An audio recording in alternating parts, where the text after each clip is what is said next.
To our invitation. As you are aware,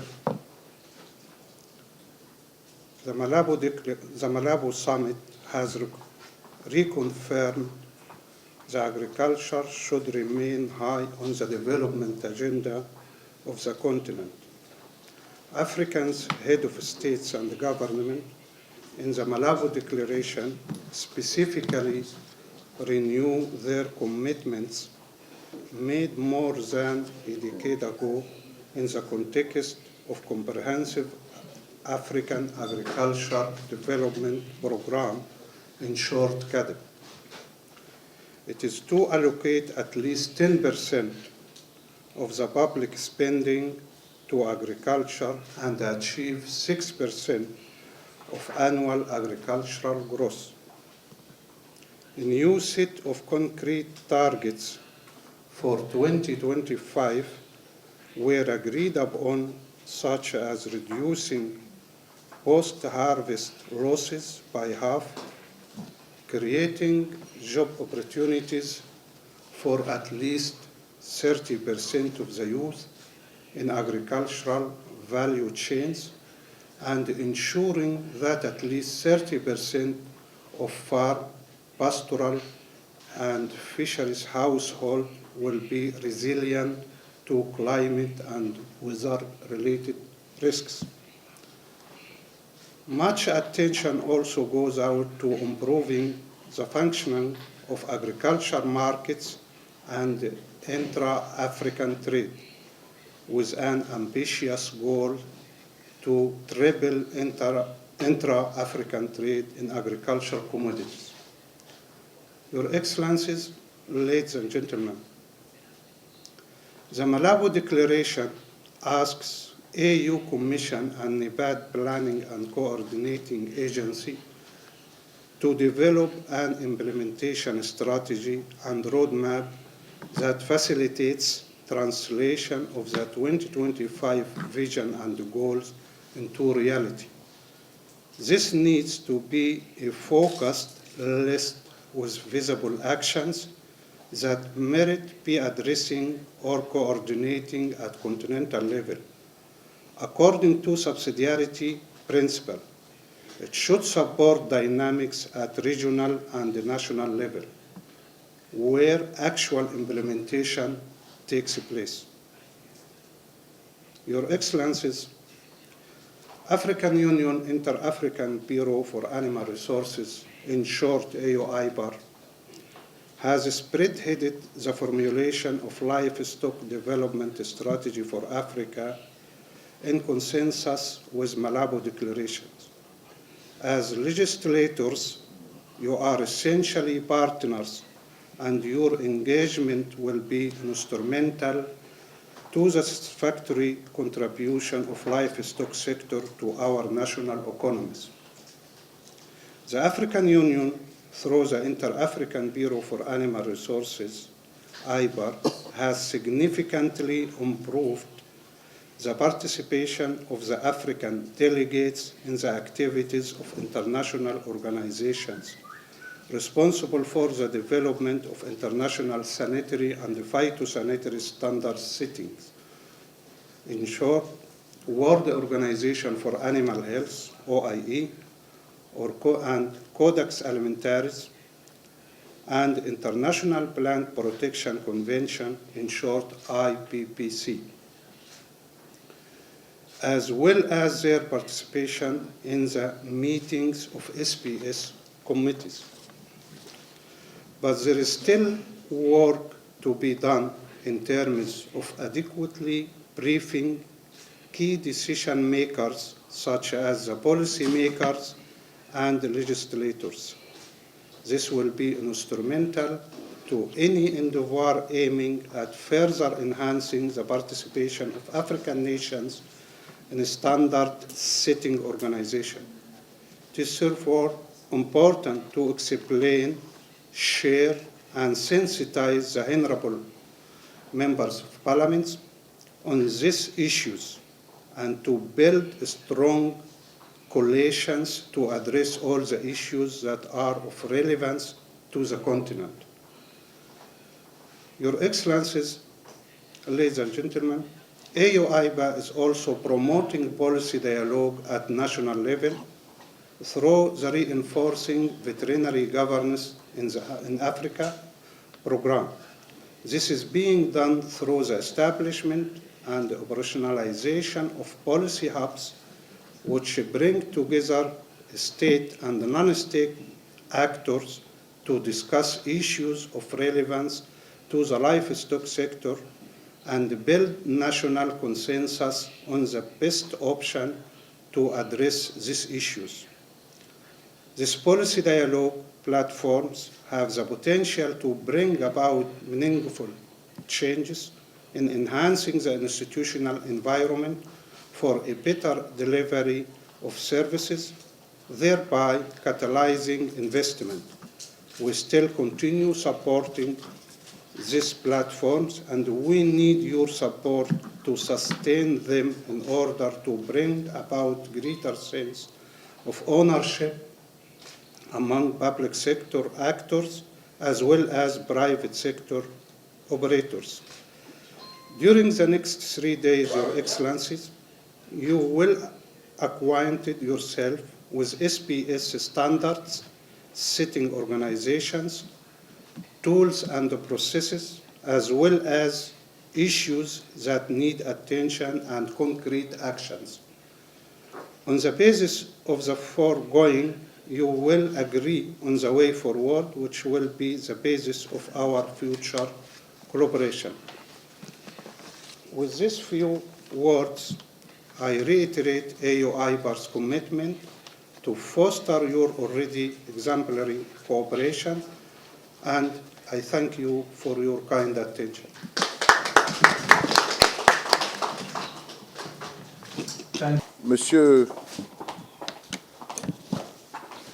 Monsieur le très honorable président du Parlement panafricain, Son Excellence Nkondo Dang, honorables membres du Parlement panafricain, honorables membres de l'Assemblée nationale de Côte d'Ivoire, Mesdames et Messieurs les représentants de la Commission de l'Union africaine, Mesdames et Messieurs les représentants de la Commission de l'Union européenne, distingués invités, Mesdames et Messieurs, en vous adressant à tous mes chaleureux souhaits de bienvenue à cette importante réunion, je dirais à cette importante rencontre d'Abidjan, je voudrais, au nom du président de l'Assemblée nationale de Côte d'Ivoire, Son Excellence M. Soro Kigba Fori Guillaume, et au nom de tous les parlementaires ivoiriens, remercier particulièrement les organisateurs de cet atelier de formation d'avoir choisi notre pays pour abriter cette rencontre. À vous tous qui avez fait le déplacement ici à Abidjan, je vous dis chaleureusement Akwaba, c'est-à-dire dans l'une de nos langues, bienvenue en terre ivoirienne. J'espère que votre séjour à Abidjan se déroule bien et que vous avez commencé à apprécier les délices de la perle des lagunes et que vous êtes tous dans de bonnes dispositions pour que nous puissions aborder ensemble ces questions relatives à la normalisation sanitaire et phytosanitaire en Afrique qui sont d'une importante, je dirais, d'une grande importance pour notre continent. Juste, à juste titre, je dirais que c'est à juste titre que vous avez relevé la nécessité de renforcer les capacités des personnalités et des personnes ressources qui représentent les États africains dans le cadre des rencontres internationales en vue d'une meilleure représentation et d'une prise en compte effective des préoccupations de notre continent dans ce domaine. C'est pourquoi je salue la tenue de cet atelier de formation qui permettra de mieux équiper les parlementaires panafricains et le personnel d'appui dans l'analyse des problématiques et l'élaboration des normes sanitaires et phytosanitaires. Aussi, je voudrais que nous puissions ensemble, encore une fois, remercier chaleureusement les initiateurs et organisateurs de cette rencontre, ainsi que tous ceux qui ont contribué à sa tenue. Permettez-moi de mentionner ici la Commission de l'Union africaine, la Commission de l'Union européenne et la dynamique équipe de cet hôtel qui abrite cette rencontre. Enfin, j'espère que la mise en œuvre et le suivi des engagements et recommandations qui en résulteront seront effectifs et je vous souhaite un plein succès dans la conduite de ces travaux. Je vous remercie.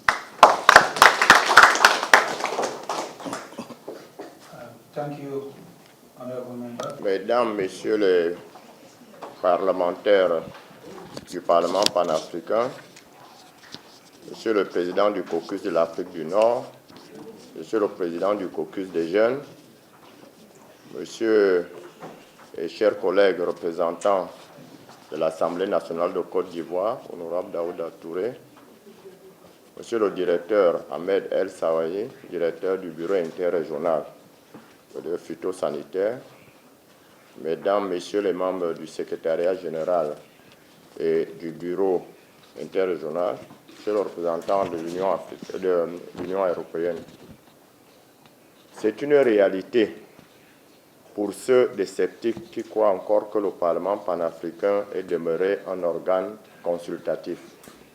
La réalité, c'est que de plus en plus, l'Union africaine, les organisations internationales font trop confiance à notre Parlement.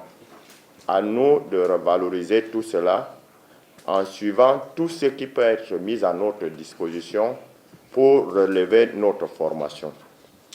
L'un des sujets qui seront abordés demain dans le cadre des lois types est le problème de l'harmonisation des politiques phytosanitaires pour donner de la valeur à notre bétail pour qu'il se vende dans de bonnes conditions. Je remercie donc le gouvernement de Côte d'Ivoire pour les facilités qu'il a bien voulu apporter à notre séminaire ici, mais également au bureau régional interafricain, dont le président en ami nous a rendu visite en Égypte et a tenu à ce que nous puissions nous rencontrer pour que nous puissions avoir des formations et comprendre qu'est-ce qui ne va pas pour que notre bétail ne soit pas aussi compétitif. Nous devons reconnaître Et je le dis ici, monsieur le directeur, vous avez en face de vous tous des agriculteurs et des éleveurs. Donc c'est pour dire que le message qui sera passé ici, ce ne sera pas un message à vide. Ce message touchera d'abord les premiers concernés, que sont les parlementaires, et qui, à leur tour, vont aller dans leur pays vulgariser les enseignements qu'ils auront appris ici. Également, vous savez effectivement que si aujourd'hui notre bétail a de la valeur, nous allons profiter pour avoir de la plus-value dans les marchés internationaux. Donc, je vous invite, chers collègues, à bien suivre les enseignements qui seront donnés ici et à faire bon usage. Comme je l'ai dit dans mon propos, le Parlement panafricain est en bonne voie. La ratification de son protocole connaît beaucoup de succès. Hier encore, le chef de l'État burkinabé me confirmait qu'il a déjà envoyé le protocole à l'Assemblée nationale. Donc l'Assemblée nationale burkinabé va le ratifier, de même que l'Assemblée nationale du Cameroun. Ce qui prouve que d'ici peu de temps, nous allons légiférer. Et nous allons légiférer dans quoi? Dans tout ce qui est question horizontale, comme ce que vous allez apprendre ici. Le bétail doit circuler librement dans tout le continent s'il a le même traitement, s'il prend les mêmes traitements et permettre le commerce entre nos pays afin d'éviter à nos populations de continuer à manger du bétail surgelé qui vient de l'Amérique latine alors que nous avons du bon bétail. Je voudrais donc remercier Monsieur le Directeur pour tous les moyens qu'il a bien voulu mettre en place, mais également à vous, mes collègues. La seule particularité que je reconnais en vous, c'est qu'une fois que votre président vous invite, en dépit des difficultés que vous pouvez éprouver, vous venez. Vous le venez parce que vous avez confiance en moi, vous le venez parce que vous croyez aussi au Parlement panafricain, parce que vous êtes des hommes et des femmes d'honneur qui croient au développement de l'Afrique. Je voudrais donc vous inviter, au-delà de la belle cité d'Abidjan qui nous accueille aujourd'hui et de ses délices, de suivre les travaux de ce séminaire dont les objectifs seront d'améliorer la compréhension de nous sur l'importance des questions sanitaires et phytosanitaires pour la subsistance des populations et les économies des pays. Il faudra également, ce séminaire nous permettra de renforcer nos capacités pour nous permettre d'assumer nos responsabilités en matière de plaidoyer en rapport avec les mesures sur les SPS en Afrique. Nous voulons également rassurer au directeur initiateur de ce séminaire que nous allons lui apporter à son institution tout l'appui parlementaire dont nous jouissons auprès de nos États afin d'aboutir à la ratification de tous les instruments qui ont été adoptés à Malabo. Sur ce, je voudrais déclarer que Abidjan 2016, c'est un point de départ et c'est une alliance qui est en train d'être scellée entre le Parlement panafricain et le bureau interrégional pour que nous puissions manger du bétail. Enfin, je voudrais encore exprimer toute notre gratitude et ma reconnaissance au gouvernement de la République de Côte d'Ivoire pour l'hospitalité légendaire dont nous avons toujours bénéficié de ce pays et également prier le représentant ici de transmettre aux autres autorités tous nos remerciements. Sur ce, je déclare ouvert les travaux du séminaire interrégional sur les ressources animales. Je vous remercie. Permettez-moi tout d'abord de remercier les autres autorités ivoiriennes qui nous ont facilité la tenue de ce séminaire ici en nous accordant toutes les facilités nécessaires. Mais également dire que la Côte d'Ivoire est un grand pays agricole et éleveur. Donc le séminaire qui se tient aujourd'hui, l'objectif est de soutenir les initiatives en matière phytosanitaire du bureau interrégional des ressources animales qui est basé à Nairobi et dont les chefs d'État ont décidé à Malabo de prendre des dispositions pour que ce bureau puisse s'intéresser à tout le continent. Donc nous sommes venus ici pour former d'abord les députés qui, eux, sont les représentants des populations, plus bien fondés, et la plupart des députés également sont des éleveurs. Donc c'est un séminaire qui a double importance d'abord pour les députés et pour la population africaine. Nous devons arriver à ne plus manger en Afrique de la viande surgelée qui vient des mois après. Nous devons arriver à manger en Afrique de la bonne viande élevée par les Africains. Et ceci ne pourra se faire que si on a la libre circulation des personnes et des biens et le commerce intra-État se développer. Enfin, ce séminaire a une importance capitale parce que demain, le Parlement panafricain va légiférer et on devra légiférer sur des problèmes tels que celui de la traçabilité des viandes que nous allons consommer. C'est pour ça que je remercie le Bureau interrégional de l'Union africaine pour les ressources animales qui a bien voulu organiser ce séminaire et dont la participation des députés sollicitée est effective. Tous les députés, toutes les 5 régions du Parlement panafricain sont présentes ici en Côte d'Ivoire aujourd'hui. Le bétail africain sur le marché international n'est pas compétitif. Il n'apporte pas de la plus-value.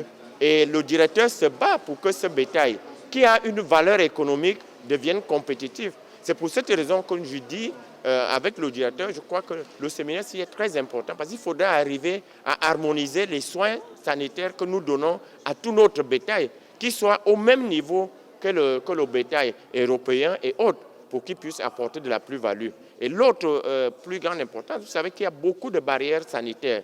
Si nous pouvons harmoniser donc les ressources animales, qu'ils aient les mêmes, qui reçoivent les mêmes traitements, et lever les barrières sanitaires, nous allons accroître en matière économique sur le bétail. Donc je crois que c'est un séminaire très important pour le continent africain et dont la Côte d'Ivoire a accepté d'abriter. J'en remercie une fois de plus les autres autorités ivoiriennes.